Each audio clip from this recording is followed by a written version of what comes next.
ربنا إني أسكنت من ذريتي بواد غير ذي زرع عند بيتك المحرم ربنا ليقيموا الصلاة فاجعل أفئدة من الناس تهوي إليهم وارزقهم من الثمرات لعلهم يشكرون.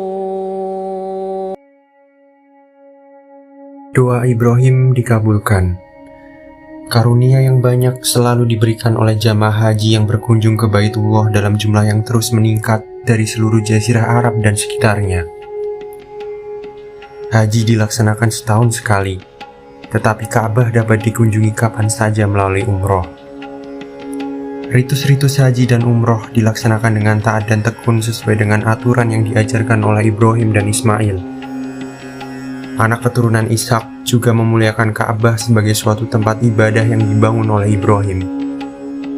Oleh mereka, tempat ini dipandang sebagai tempat ibadah kepada Allah. Namun, dengan berlalunya waktu, kemurnian ibadah kepada Allah terkontaminasi dan mengalami penyimpangan. Anak cucu Ismail berkembang pesat dan sangat banyak sehingga tak lagi cukup untuk tinggal di lembah Mekah. Mereka yang terpencar ke daerah-daerah lain membawa batu dari tanah suci itu untuk mengadakan ritual untuk memuliakannya.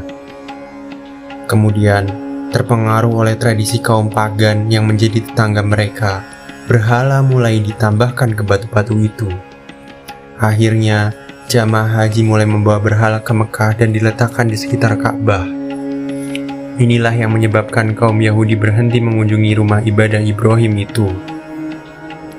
Kaum penyembah berhala itu mengklaim berhala sebagai penghubung antara manusia dan Tuhan.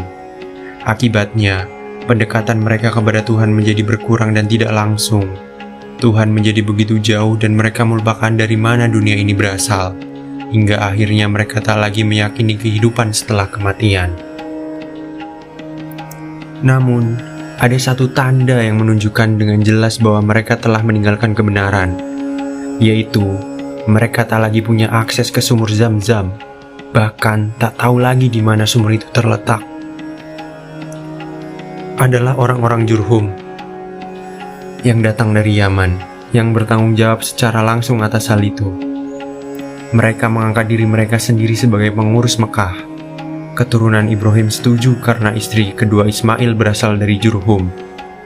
Namun, kaum Jurhum kemudian mulai melakukan kesewenang-wenangan, sehingga akhirnya mereka diusir.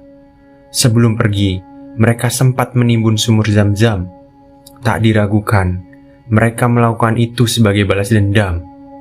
Namun, selain itu, mereka juga berharap akan kembali dan memperkaya diri dari timbunan itu, karena mereka telah menguburkan di dalamnya berbagai harta benda, hasil sumbangan jamaah haji yang terkumpul di Ka'bah selama bertahun-tahun.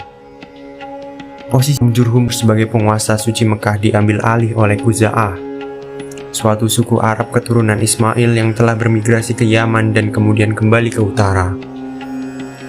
Namun, Khuza'ah tidak berusaha menemukan sumber air yang telah dianugerahkan kepada leluhurnya itu. Sejak pemerintahan mereka, sumur-sumur lain telah digali di seluruh Mekah. Karunia Allah tak lagi diperlukan, dan sumur suci setengah dilupakan. Khuza'ah kemudian mengulangi kesalahan Jurhum. Mereka juga dihujat dalam hal-hal lain. Seorang kepala suku mereka, dalam perjalanan pulangnya dari Suriah, meminta kaum Moabit untuk memberikan satu berhala mereka. Kemudian diberinya Hubal, yang kemudian dipajang di tempat pemujaan di dalam Ka'bah, dan Hubal menjadi pemimpin berhala di Mekah. Lantas, apa kalian penasaran bagaimana sumur Zam-Zam bisa ditemukan kembali? Nantikan kelanjutannya di video berikutnya.